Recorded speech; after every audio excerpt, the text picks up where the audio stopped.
Hi. Hi. Hi. All right, welcome back to another episode of the Truth Room. Today, we're talking about people that say too much for the sake of saying too much because they have, I guess it's self-worth issues.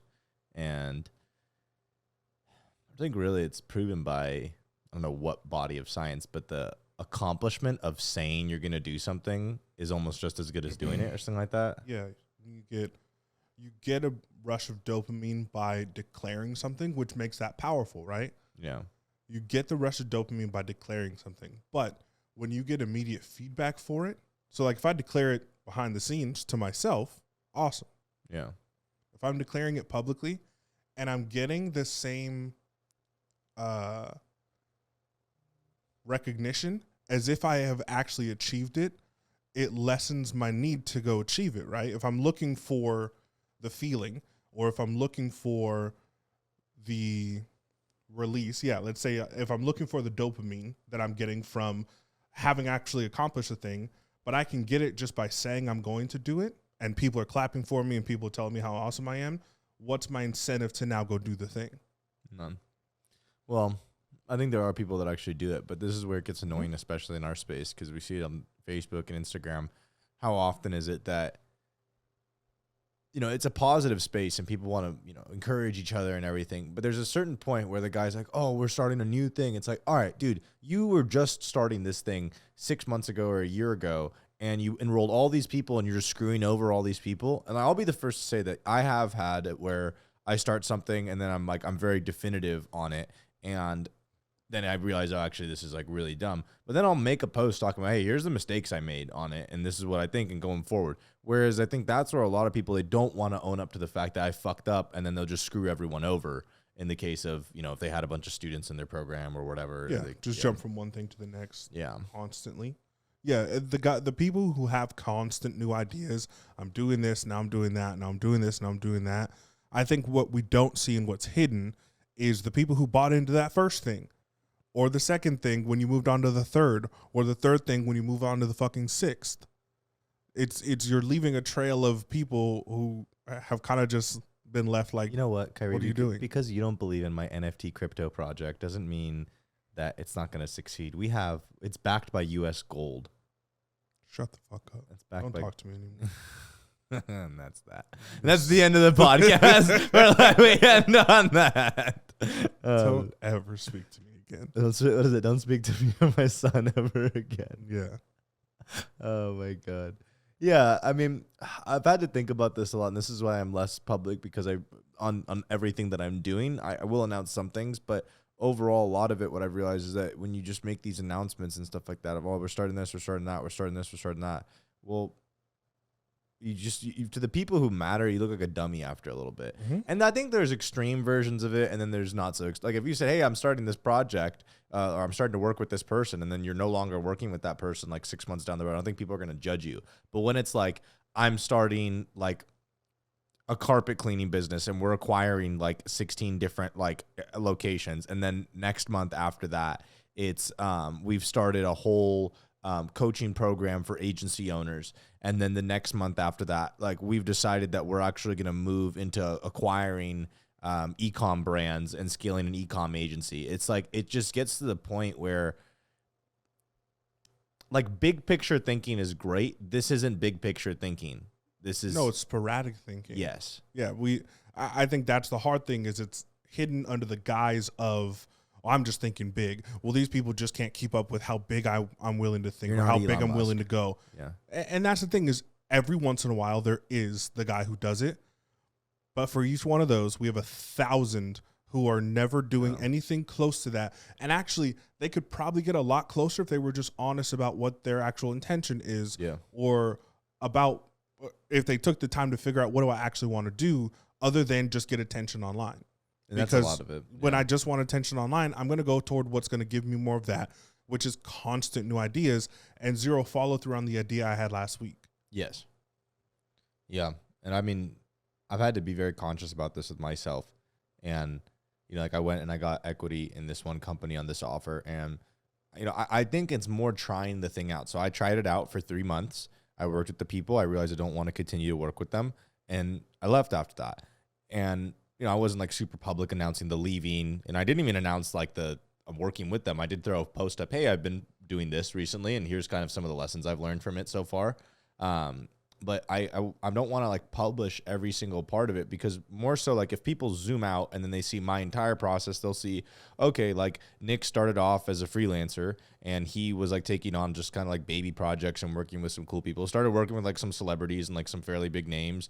And then overall, like now is trying like different offer structures and, you know, trying to still work with big names and continuing to work with them. Nothing has really changed. I haven't changed modalities. It's easy to look maybe in like the first, you know, in a 3-month range or a 6-month range or an 8-month range, like you change this, you said you were going to do this, you're going to do that. Nothing's really changed in that space. But this is where, like, because I can look at it and it looks like this. It's this like downward and upward and just an upward trending graph. But you look at some people's things and it's like, it's not even a graph. It's like one of those sacred geometry charts where it's all over the place. It's insane. I mean, we talked about this when we had I don't know if this is our first or second round of coaching, but there was this, I think, desire inside of me where I wanted to say, I don't want to be friends with anyone. I don't want to have any relationships. Like, I just want to put my head down and grind for the next, like, 10 years. And then when I'm 30, I'll figure it out.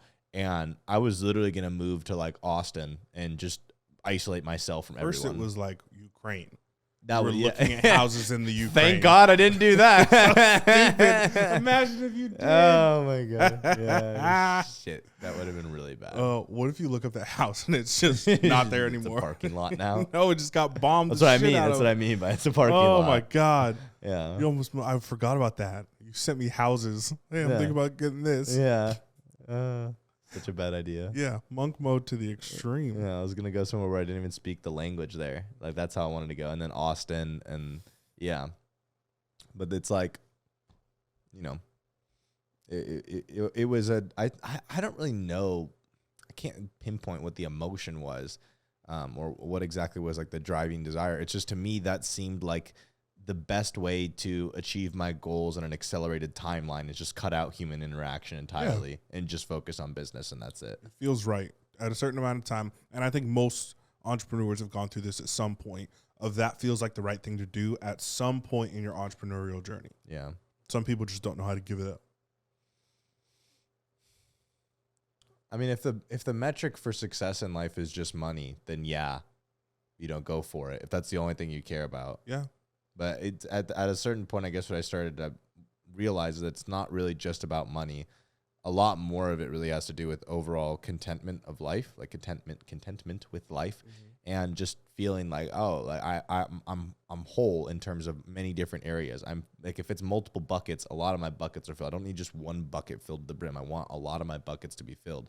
So like, I want to have fulfilling relationships with friends. I want to have a fulfilling relationship with like a female partner. I want to have it where it's like my network is strong. I want to have it where my health is strong. Like, all these different things are important to me.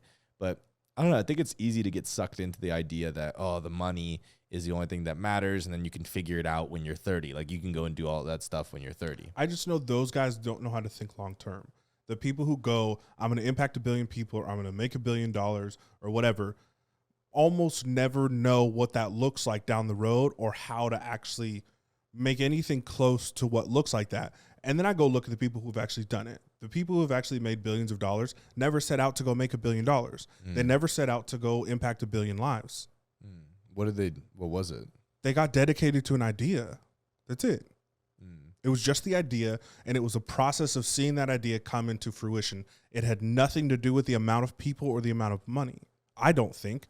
And from what I've seen, you look at Musk, you look at Steve Jobs, you look at Bill Gates, none of them, it seemed like, were dedicated to, I want to impact this many people, or I want to have $1 billion company. It was, I have this idea that I think is going to be helpful. Can I just dedicate myself to the process of seeing that idea come into fruition? Do you remember when we were driving, I think it was Baggy, you were driving him up to VIT, and we were having a discussion around like my goals, and I wrote down that I want to have a net worth. Tom Ford. Yeah. I want to be friends with Tom I want to be friends with Tom Ford. Ford. That was a goal. I want to be friends with Tom Ford. I said that because I was like, you basically wanted to be Batman. Yes, I wrote down this entire, and people can laugh. It's like, I think it's funny too. Like, the list was just this, like, if I could design the craziest fucking life for myself, to set goals that I couldn't even achieve in this lifetime. And I was going to write down all this list, and all I had to do was just visualize it every single day. And then one day it would happen. It was like, I'm friends with Tom Ford. I have a net worth of like 100. By the way, Tom Ford would be like a dope friend. Like that would be the coolest thing, to just go get like a whiskey, and he'd be like, "Well, let's talk about the new season that's trending in Milan right now." And I'd be like, "Yes, let's do it." Clink. And I would have no idea what he's talking about. I would have so much fun with that. That'd be sick. That's like upper echelons of like living right there. Yeah, that sounds sick. Anyways, Tom Ford, if you're ever watching this, fucking hit me up on Facebook, bro. But please don't. Please do. Don't listen to him. I'll pay you more than him to no, not you won't. hit him up. You won't. Don't. You don't want it for the money, Tom. You know that you want to be friends. To be friends with you. Yes, you know that it's this guy that you want to be friends with. Come on, man. Come on, Tom. Come on, Thomas. But the thing was the 100 million. I said that I want my net worth to be $100 million. Was it 150? Then you said something. You were like, "Why 150?" I was like, "Just cause I want to." And then I said, you asked, "What if it was like 50 million?" I was like, yeah. well, the thing was like, you said, "Would you be happy then?" No, I said, "What can you afford at 150 that you can't afford at 50?" I just said it was the number. Of course, it's the number. Yeah. Well, $1 billion. Yeah, well, $1 trillion. Yeah, exactly. It's always but this is what that status was about. Was like all you know is arbitrary. All you know is what sounds good. Yeah. All you know is what you think is going to get you response and comments and likes and blah, blah, blah, and people's image of you. Yeah. And none of it feels, I know how deep it goes into your psyche, and it doesn't go very deep. Yeah. It doesn't at all. It's like, it's very surface level on it. Sounds cool. This is why, again, like I talk about this all the time, where it's like, why I can speak on it is because it's fucking past me. Like, I understand it. I think the guys that can't hear it and can't understand it, they haven't actually gone through the evolution yet. They haven't realized it doesn't fucking matter. It's your... And it'll stop you from trying to go through the evolution. I think that's the like real danger, What, not thinking about it? The attachment to the grandiose, the attachment to the spectacular stops you from ever slowing down and saying, what does this actually look like? What do I actually want? What am I actually desiring for myself? Because I'm so conditioned to go after the big number, the big name, the big thing, I don't ever actually just say, what does this look like to myself and not to other people? Yes. What does this look like when I'm sitting alone by myself that I don't necessarily need to project out to the world or to present to the world? And I think those people cut themselves off from ever even considering that. Yeah. Well, I think now where I'm at is I view it from the perspective of what... Let's not just think about a grandiose, this craziest thing in the world. Like, let's look at something. And I'm not saying like be realistic or anything like that. Like, I don't think you need to be realistic. Kind of. I think you just need to look at, okay, let's actually think a real process through on it. Okay, what do I know that I really like? I really like talking to people. Love talking. I really like helping people, and I really enjoy psychology, philosophy, and I really just like self-improvement. Like, all of those things are the things that just drive me overall. And if I look at my YouTube search history, almost all of it's about that. Ew. What? Oh. Search history. Oh. Well, actually, as of late, the past 3 months, there's none of that because your boy has quit it completely. Quit the porn. Get that shit out your system, son. Boring. Yeah, fuck that shit. Anyways, but you don't even watch porn. What are you saying? Sorry. Yeah, he's married. Almost. Not quite. Almost there. But yeah, like I looked at YouTube search history. I look at Google search history. What are all the books on my bookshelf? What does 90% of my conversations go towards? If I were to talk to my friends, what do they say I can't shut up about? And it's those things. And so I'm like, okay, well, if I want to provide that to others, it's very inauthentic if I go and I'm like, oh, I'll just go and do that now. Like, that's just, I'm ready to go and do that. I have a successful business. Like, I make money. I do this. Like, now I can go do that. It's very inauthentic. I want to get to the point where it's undeniable. Like, people are like, okay, like, Nick, you need to start doing it now. Like, to the point where people are telling me to do it. Not just like, and not someone that's trying to sell me a business coaching program, like someone I respect. That's like, why don't you step into your higher self? Yeah, exactly. Did you know that there's people below you that don't know how to do what you're doing? Yeah.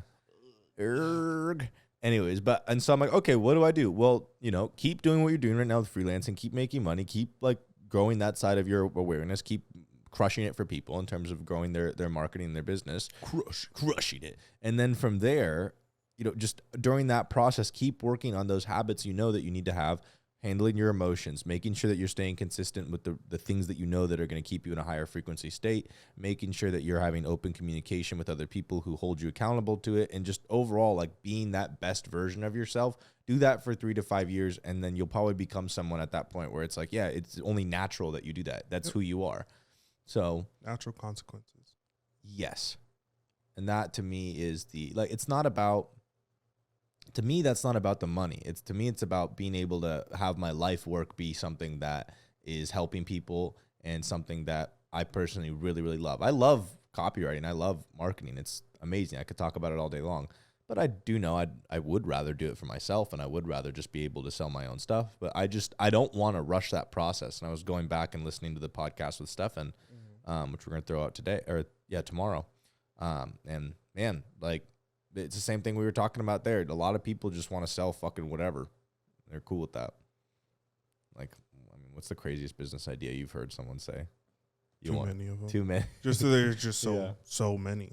Yeah. I've been approached, like when people see you having status in some way, or that you can afford whatever the hell they want you to invest in, you get all the investment opportunities. Can you imagine what Ron has got? Fuck no.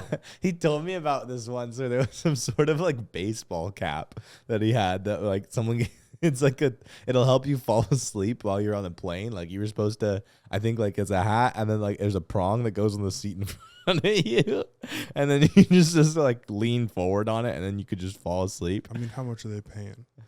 Ron, I don't think he invested in it. I think he thought to invest in it? Fuck no. Yeah, no. You want me to come in and consult? Oh, yeah. It just depends on how big the check is. Because I'll help you sell your dumb thing the best you possibly can. I can know it's a dumb thing. Yeah. And I'm willing to help you sell it the best you possibly can, as long as you're not hurting anybody or doing anything wrong by somebody. Yeah, that's true. But investing in it, never, ever, hell to the ever, no. ever.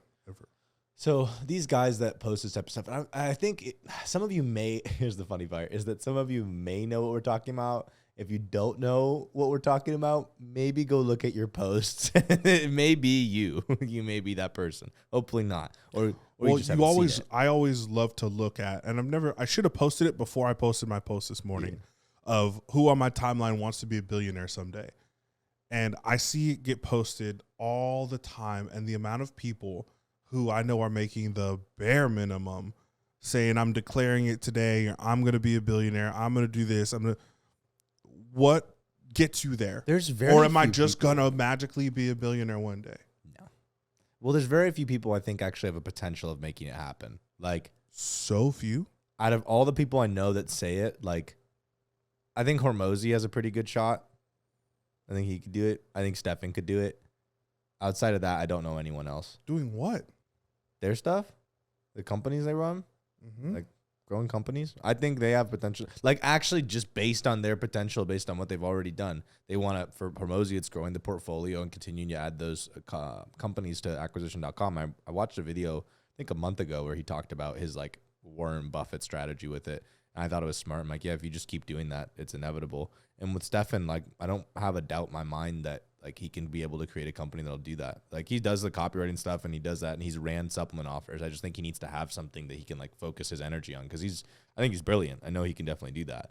But outside of those two, I don't know anyone else. And I'm talking about like, I'm not saying for certain they're going to do it. I said they have the highest shot at making it happen.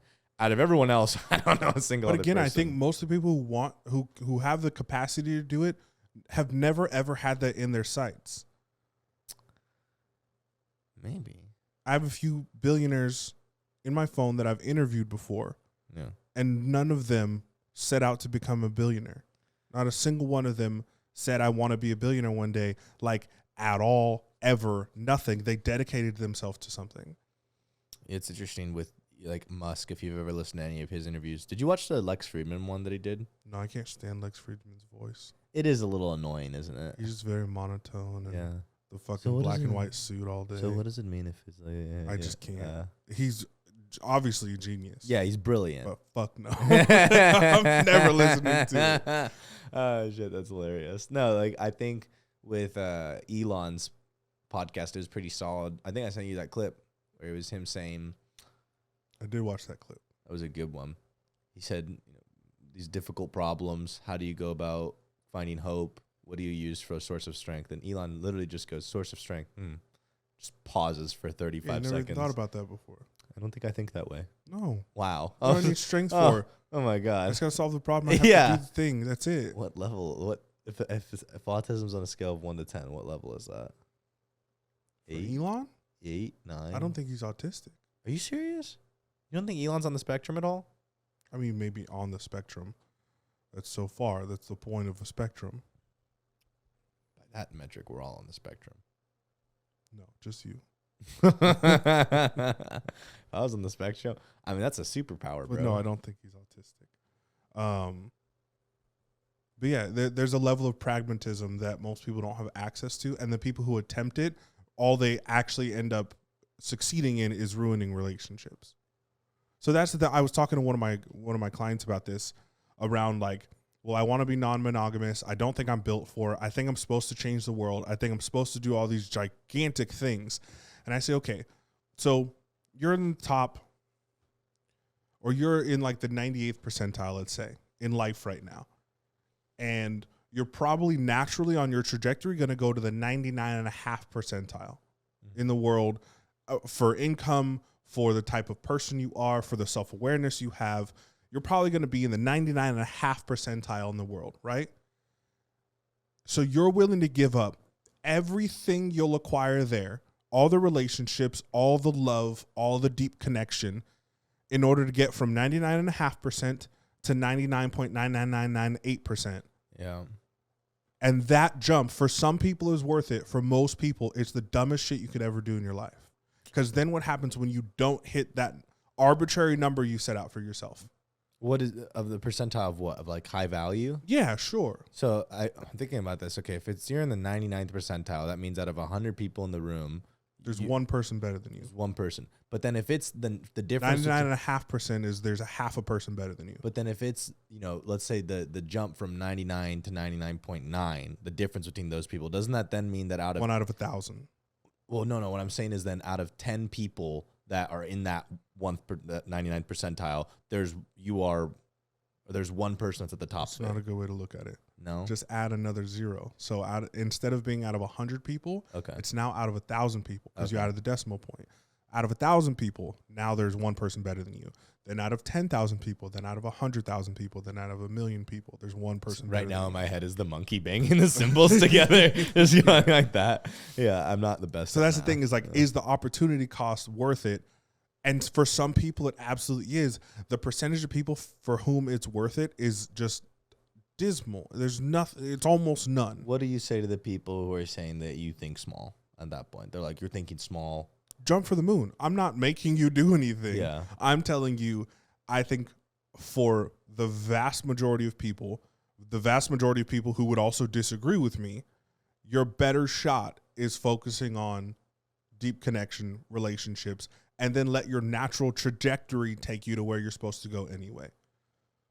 Telling yourself you need to impact 1 billion people or make $1 billion is of zero help to you right now, especially if you haven't made tens of millions of dollars already. Right. That was so. One of my friends, Neil, he asked on my status. He asked. He was like, "Well, what's the requirement for being on the trajectory?" And I said, millions. Yeah. And really, the answer is tens of millions or possibly even 100 million. Billions and billions. Billions and billions and billions and billions and billions and billions and billions and billions and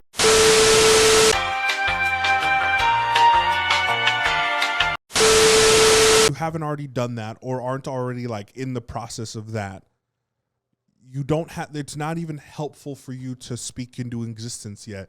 Because why don't you go first, speak the first 1 million into existence, and then the first 2, and then the first 5, and then the first 10? This is what's interesting is I'm looking at me when I met you versus me now. And when I met you, that was my thing. I want to be a very young millionaire. I want to have millions.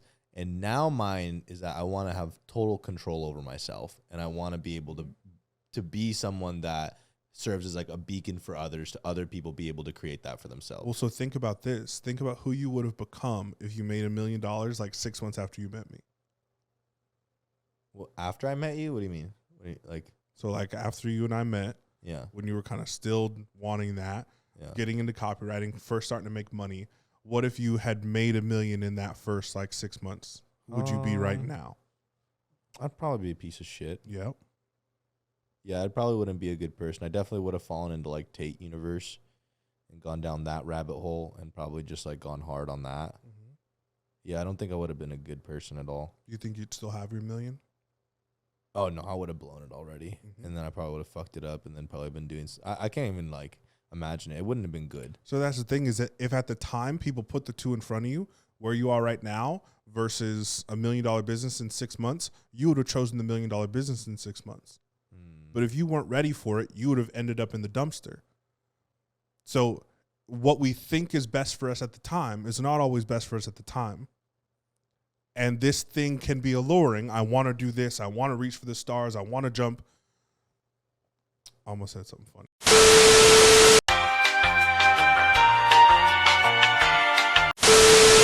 Gotta cut that now. We can cut that. That's gonna be. That's why I said I almost said something funny. There we go. Okay. That was gonna be a good clip. A lot of people. What's that? I'm restarting. Okay, there. Okay, I'm leaving that in. By the way, the clap. That's fine. I'll leave the clap in. A lot of people go into, I want to do this grandiose thing. Yeah. And they don't know that if you get that too soon, you're gonna fuck it all up anyway. If you get that thing before you become the right person to have the thing and keep the thing and sustain the thing, you're going to lose it. Not only are you going to lose it, you're probably going to end up worse than you are right now. And it's going to take a few years probably to do that. Otherwise, can I just take the consistent route? And you took the consistent route. You luckily had people around you to help you find what that consistent route looked like. Took a minute. Yeah. But you saw the allure of what if I did this? And what if I took that offer that we talked about like when we were up at the lake? Yeah. What if I had set myself on that trajectory? What if that was what made you your first $1 million? Was offers like that? That would have been great at the time. You would have made a lot of money and you would have lost a piece of your soul with it. Yeah. And how much does that cost? And what's the cost associated with that is what I would love more people to think about. Yeah. I heard Wes say this the other day where he said, you won't make your first $1 million until you don't need it.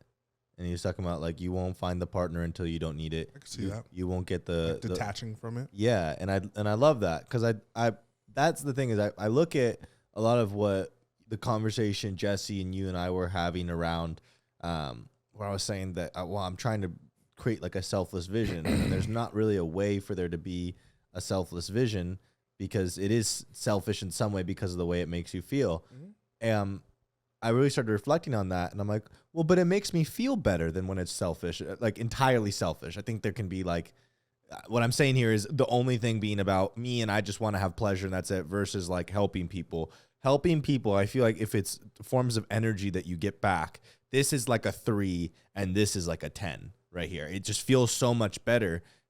I don't know why. I don't know what it is. Maybe that's just natural law or something, or maybe that's just me as a person, but it just feels better when I have someone hit me up and tell me, dude, the conversation that we had like a month ago completely changed me and I'm still thinking about it all the time. Then I had $30,000 in my bank account today. Because I'm getting to see, I'm getting to see the ripples of my work more than just the work itself. So what it does for me is awesome.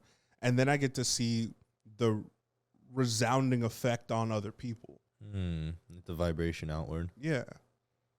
That's interesting. Then you think about it from the universe. The universe is constantly expanding. You're contributing to the expansion of the universe. Mm-hmm. Ooh. In your tiny little way. That's the thing is like, if I can just do it in my pond first, why am I so quick to jump out in the middle of the ocean and try to cause a ripple? Why am I so quick to do that when I don't know how to do that in my smaller circle first? Where I talk about like take care of home first, make your bed first is kind of the thing. Clean your room first is the thing. Yeah. Jordan Peterson. Can I impact this before I try to impact this? Oh yeah, that's like the protesting people outside of whatever political rally saying that we need to change the world and like their entire house is a mess. Mm-hmm. It doesn't make any sense. Yeah. I see it though. We see it.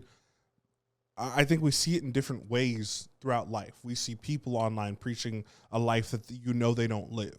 You see people speaking on the business that they don't have, the relationships that they've never acquired, the money that they've never had. And I think that, again, keeping yourself there and say, if I just convince enough people that I know how to talk about it, I don't ever actually have to do it. And I think that's the bypassing of finding the truth, or the bypassing of the work itself, is if I convince enough people that I have it, or that I know how to have it at least, do I ever actually need to have it or do it or be it? Let's go in the opposite direction. What do you think about the people who are thinking too small? Like, what do you think are signs of thinking too small? I think we're all thinking too small. We've created a paradox. What? Well, no. So I think the point of growth is go a little bit outside of your current reach. Yes. So I'm currently thinking a little bit too small. Can I expand my reach a little bit so that I have to just stretch to get there? Oh, so you're saying don't go to, something that's 16 football fields I'm not away. going from a size 6 shoe to a size 15 shoe. 6 But to if I'm a 6.5. size 6, like I told you about this. Kyrie has analogy I really use with small people. feet, by the way, guys. Yeah, He has really tiny feet. Yeah. I told you about this analogy. Like when my brother and I were younger, our feet were growing so fast, we had to buy a size or two up every time because we knew we were going to grow into them.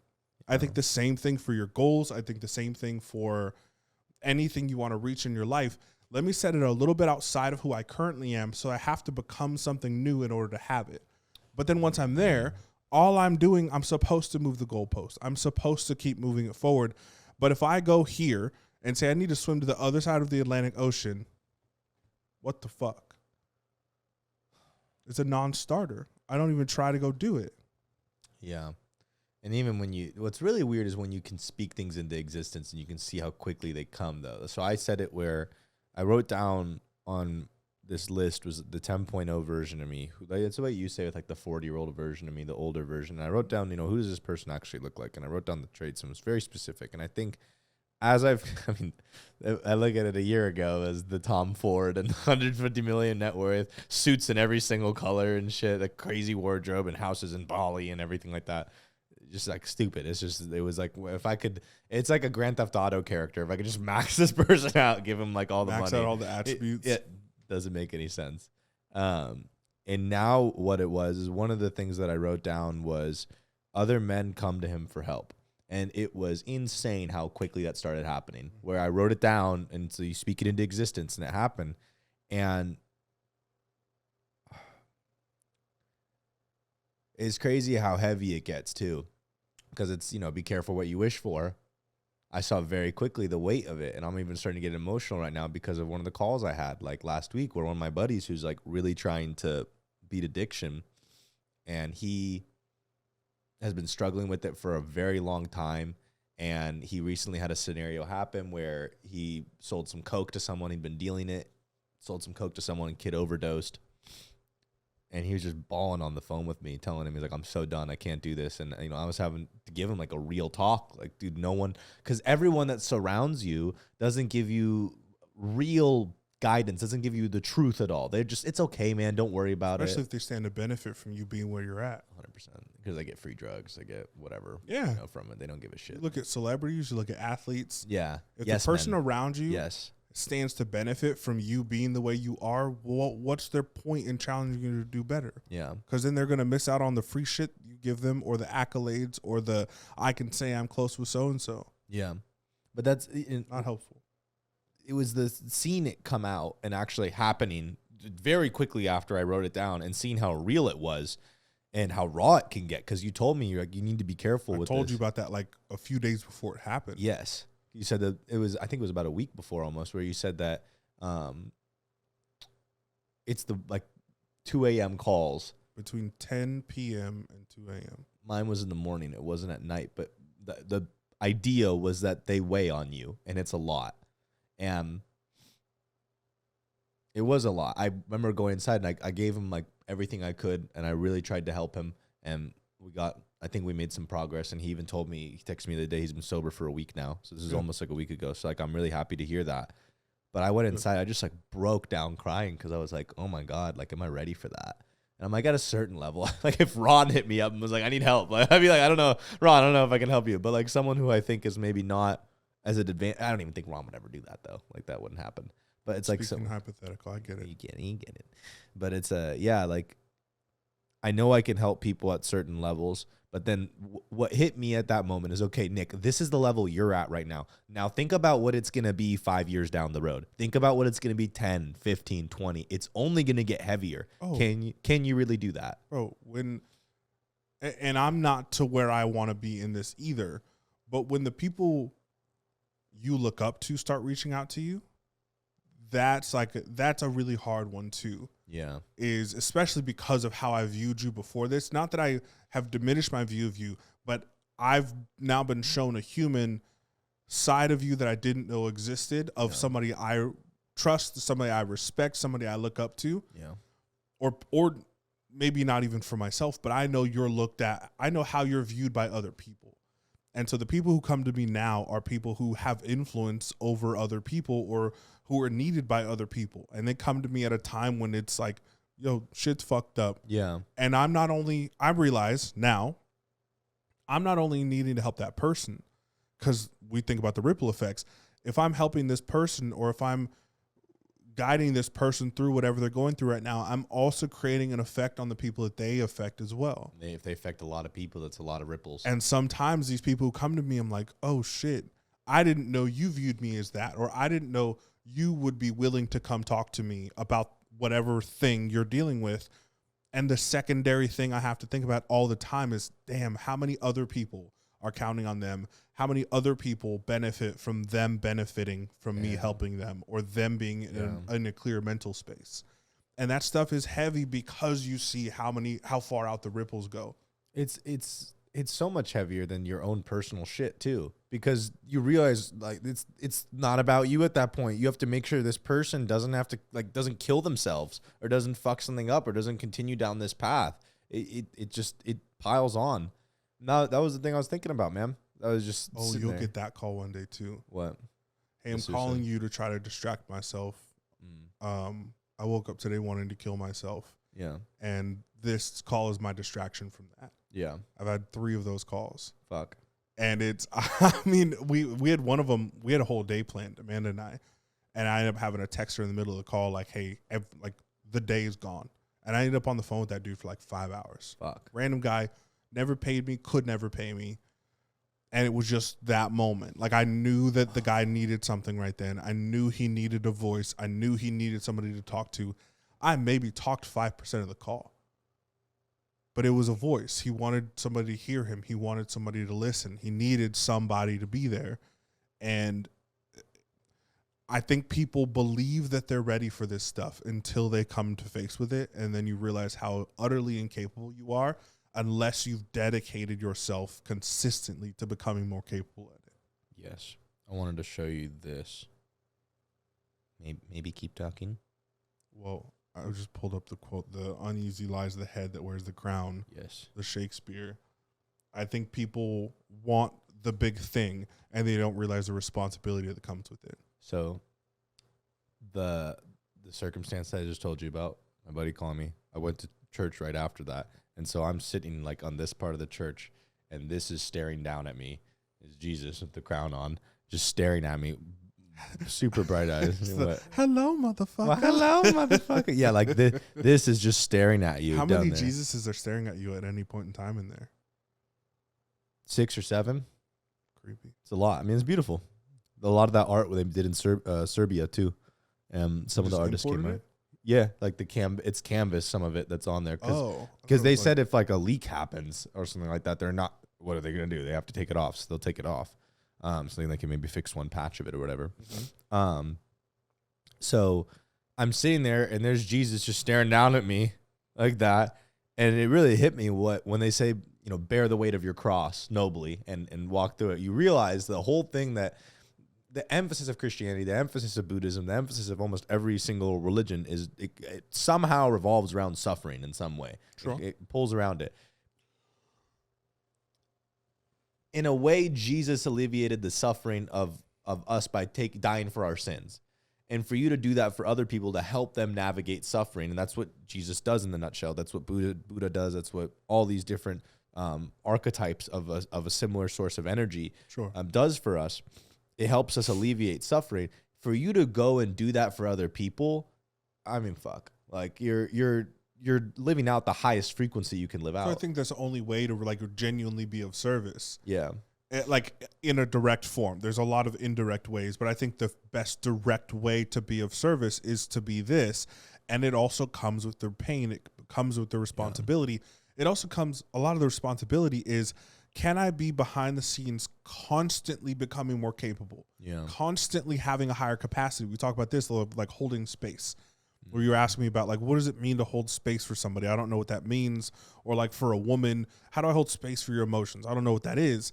And I don't find it to be much different than conversations you and I have had. When I know you call me and you just really need something right now. Yeah. And my job is to be there. But it's not just me being there right now. It's the years I've spent building the capacity to be there right now. And I don't think people focus nearly enough on that because of the immediate problems of I need to pay my bills. I need to make some money. Oh, this dude's willing to pay me $500 to coach him on whatever. And that sounds alluring. I need some pussy. Yeah. And I can I can reiterate or regurgitate this thing I heard on this podcast to like motivate this person. What we don't take seriously is, again, the ripples of what we're saying and what we've done when nobody's watching. Dude, that's the coolest thing, though, when you're giving someone some advice and they're like, damn, and you're like, I didn't even know I had that. And like, just something comes out of you. It's not that's even why you. we're doing this, dude. Yeah. We talked about that. Yeah. Like, I don't remember the shit I said. Yeah. I don't remember this podcast. After we're done here, I'm going to go hug my kid, play with the dogs, and I'm not going to remember shit we said. Yeah. Because it's not even us talking at a certain point. It's something outside of us. Sometimes. That's also when